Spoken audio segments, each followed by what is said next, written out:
Peggy 16.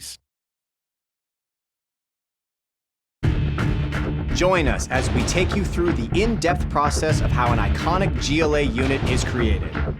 This is Command & Conquer: Beyond the Battle, Part 2.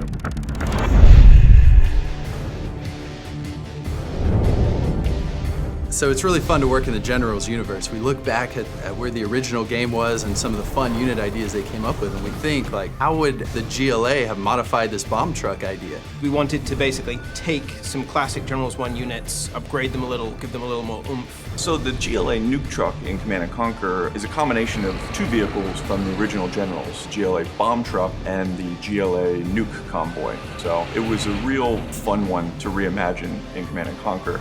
Everyone touches a different component, and they add personality, and they develop the character of the unit as they go along.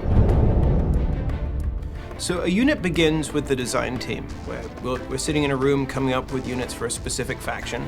So we'll write up a basic brief for it. It is a nuke truck. It is a truck with a nuclear weapon that self-destructs. We will prototype the unit with gray boxes, repurposed art, whatever, just to see if the concept actually works within our game engine and our gameplay.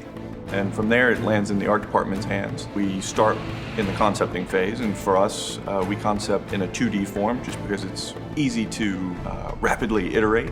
When we arrive at what we feel is a very successful concept, it goes to the modeling team. One thing we want to make that truck, make the original player remember, recall the memory, hey, that's a GLA new truck I played 10 years ago. Basically want to, maintain the basic shape of the original General one, and we kind of like spice it up, to make it more sexy and make it more modernized. You may get this wonderful design, this wonderful model from the modeling team, and in your mind, automatically you see it in your mind how it's gonna behave inside the game. Again, we had this initial conversation with design. We tried to understand what was the scope of the unit, what it could do on the battlefield, and then we came up with an animation list. And the animation list included a speed boost, and so we created an animation that specifically makes this unit jiggle a little bit more and as it charges against your enemy base. And then we created all the hit animation and all the move animation and so on and so forth. My job as a visual effects artist is to make people just sit back and go, awesome. I get with my art director and figure out what exactly we're gonna do. There's some more back and forth between us and design, then I start. This is a nasty stolen nuclear technology that they don't really know quite how to operate, but they do know barely how to operate. They know how to get it running, how to make it dangerous. So in addition to the normal sort of classic nuclear mushroom cloud, there's got to be some slop in there as well. Some dirty radiation, some nastiness thrown up.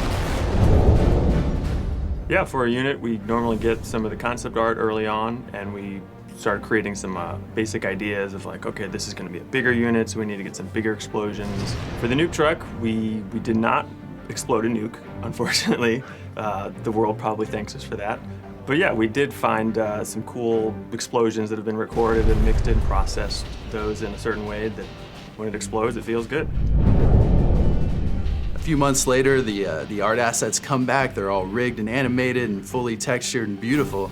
And then we plug those into the game and we're able to play with them right away. The nuke truck in particular is one of our high-end units. So balancing its cost is interesting because you only get to use it once, but at the same time, it's so tremendously powerful that it can't be a cheap thing. I mean, it's a nuclear bomb strapped on the back of a dump truck, so we have to price it accordingly, and then we have to make sure that the technology investment is sufficient to reflect how good it is in the game.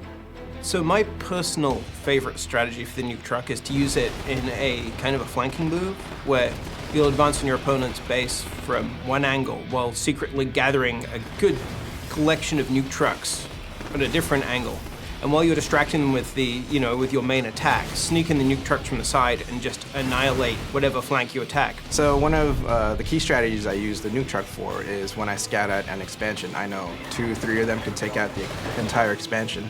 So what I do is just send over those 3, get one, kill all the workers, and send the other 2 to kill the structure. We've had great reaction so far. There's a lot more to come, and I cannot wait for the players to get their hands on it.